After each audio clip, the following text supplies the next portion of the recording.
दोस्तों नमस्कार। भरत ओला की आओ गोगा मेडी चलें सीरीज़ में आपका स्वागत है। दोस्तों आज का सब्जेक्ट है गोगा वीर हैं या गोगा पीर। अगर गोगा वीर हैं तो फिर पीर की तरह उनकी मज़ार क्यों है? क्या उन्होंने मुस्लिम धर्म ग्रहण कर लिया था? क्या उन्होंने हाजी रतन शाह पीर से कलमा पढ़ा था? हाँ या नहीं? और अगर हाँ तो उनकी समाधि और मज़ार क्यों है? गोगा जी को सबसे पहले जो मेडी है वो किसने बनाई? आदि रहस्यों के बारे में अगर आप जानना चाहते हैं तो दोस्तों मेरे साथ बने रहिए। इस चैनल को लाइक कीजिए, सब्सक्राइब कीजिए। ये जो आप सामने रतन शाह पीर की दरगाह दिखाई दे रही है, आपको समाधि दिखाई दे रही है, कहते हैं इन्होंने ही गोगा जी को 2.5 कलमा पढ़ाया था। दोस्तों ये जिज्ञासा होना स्वाभाविक है कि गोगा जी लोक देवता से पीर कैसे बन गए। इस विषय में विद्वानों के अलग अलग मत हैं और लोग भी इस विषय में एक मत नहीं है। कहते हैं कि जब गोगा जी के सामने एकाएक माता बाछल आ गई तो उन्होंने अपने वचन की पालनार्थ के लिए धरती से बराड़ मांगी थी। यहाँ का एक जो झेड़ा है, जो समझिए यहाँ गाते हैं, यूपी, बिहार, राजस्थान, पंजाब, हरियाणा, अलग अलग तरह के झेड़े गाए जाते हैं। तो यहाँ के झेड़े में लिखते हैं कि धरती माता तू बड़ी, दे दे मने बराड़ा, जाओ थे मक्का पढ़ो थे कलमा, हिंदू रा हुओ मुसलमान, पांचों तो पीर भेड़ा होए गया, गोगा जी ने कलमों पढ़ाए, लीलो तो घोड़ो हिणक तो आवे, पातड़ियो असवार, फाटी तो धरती दिया रे बड़ारा, गोगा जी धरत समाए। ऐसा लोक में है। लेकिन कुछ लोगों का मानना है कि भटिंडा के सूफी संत रतन हाजी ने, जिनकी अभी आपने दरगाह देख रहे हैं, उनको ये 2.5 कलमे पढ़ाए और उसके बाद उन्होंने धरती में समाधि ली थी। बाबा रतन की हाजी है, वो सामने है, आप देख ही रहे हैं। लेकिन कुछ विद्वानों का मानना है कि नहीं, ऐसा बिल्कुल नहीं था। गोगा जी चौहान रे राजस्थानी गाथा का संपादन करते हुए चंद्रजान चारण कहते हैं कि जिस व्यक्ति ने विशाल मलेच्छ वाहिनी से अपने देश की और धर्म की रक्षा करते हुए वीरतापूर्वक बलिदान किया, उनके लिए ऐसी कल्पना करना भी अशोभनीय है। और पंडित झाबरमल शर्मा भी गोगा जी को कलमा पढ़कर मुसलमान हो जाने की बात को बिल्कुल कोरी कल्पना मानते हैं। कुछ एक समये जो झेड़ों में इस तरह भी गाते हैं कि जब गोगा जी अपने गुरु गोरखनाथ के पास आए और बराड़ के लिए स्थान और अनुमति मांगी तो गोरखनाथ ने कहा, बराड़ दोस्तों उसे कहते हैं धरती में समा जाना, ये लोकल शब्द है, कि 12 कोसांगी बणी रे बेटा, लीलो दे घुमाए रेहा, आपो आप बराड़ा देसी माता, गोगा जी धरत समाए रेहा। ये इस तरह से गोगा जी धरती में समा गए थे। ये जो आप सामने विशाल पट देख रहे हैं, ये उस चीज़ पे गोगा जी के जो मंदिर है उस मेडी के अंदर लगा हुआ है जिस वक्त इसका उद्घाटन हुआ था।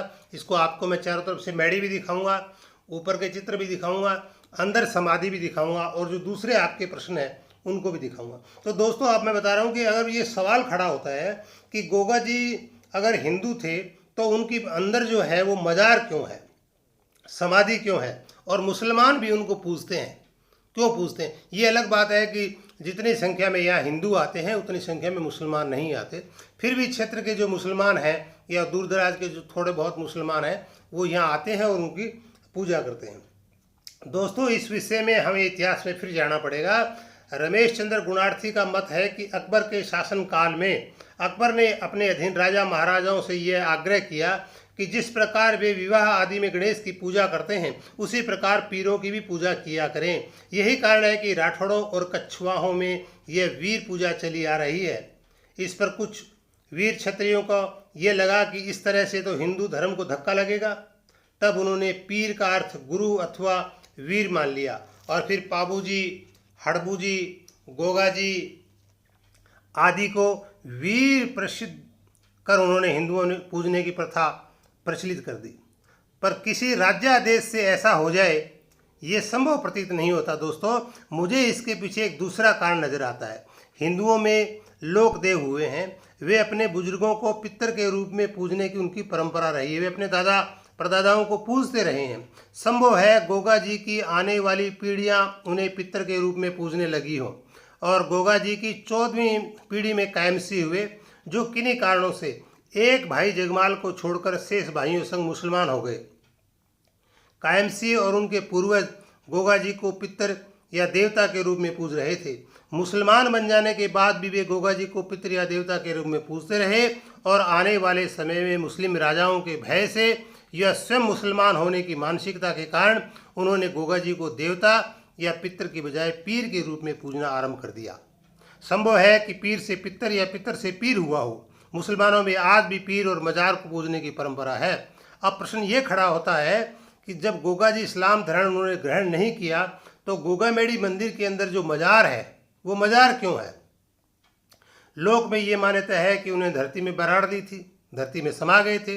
ये तो सर्वविदित है कि गोगा जी गुरु गोरखनाथ के शिष्य थे, वे नाथपंथी थे और नाथपंथी साधुओं में आज भी उन्हें अग्नि संस्कार नहीं किया जाता बल्कि उन्हें आज भी दफनाया जाता है। इसलिए नाथपंथी होने के कारण ही गोगा जी ने धरती में समाधि ली थी। इसी एक सत्य को हमें स्वीकार करना चाहिए, जिस पर बाद में मजार बना दी गई होगी, ये अलग बात है। ये दोस्तों, ये जो आप मेडी देख रहे हैं, कहते हैं इस मेडी का निर्माण किसी मुस्लिम शासक ने करवाया था, लेकिन आपको मैं यहाँ ये भी बताता चलूँ कि इस मेडी का सबसे पहला जो निर्माण है वो कराने वाला कौन था। सबसे पहला निर्माण कराने वाला था एक भगत जो यहीं इसी क्षेत्र का रहने वाला था और गोगा जी की छावनी में खिराज भगत का जिक्र भी आता है, तो उन्होंने ही इसका पहले निर्माण करवाया था। दोस्तों, गोगा जी की छावनी में खिराज भगत का और गोगा जी का एक संवाद है। ये मजार जो आप देख रहे हैं, इस मजार पे जो चादर आप देख रहे हैं, इसके बारे में मैं आपको बताऊंगा कि कैसे वो चादर चढ़ाई जाती है, क्यों चढ़ाते हैं, क्यों चुनरी चढ़ाते हैं। तो देखो, वो कहते हैं कुण से गडांगो राजवीर घोड़ाड़ा कौन कंवर गो नाम गढ़ दे रे वे गो राजवी भाया रे गोगो जी मेरो नाम अच्छा कर दूं तेरा नार वारे भाया ताजनो देव जलाए मैड़ी चिनाले सवा सोवणी रे खेओ गुगल धूप। तो इस तरह से कहते हैं कि सबसे पहले ये जो गोगा जी की मैड़ी थी वो खिराज भगत ने चिनवाई और बाद में किसी मुस्लिम शासक ने, जो कहते हैं कि आते समय जब आए तो उन्होंने उनकी मजार बना दी। और ये पक्की जो मजार अब आप देख रहे हैं, इसको तो बहुत बाद में बनाया गया। और इसके मंदिर की जो प्रतिकृति है, आकृति है, इसके बारे में भी अलग अलग है। पूर्व न्यायाधीश जो है ओम प्रकाश शर्मा ने अपनी पुस्तक में लिखा है कि गोगा जी भगवान का सच्चा दरबार में इस तथ्य को कहा गया है कि ये जो गोगा मेड़ी है मस्जिद नुमा नहीं है। धन्यवाद दोस्तों।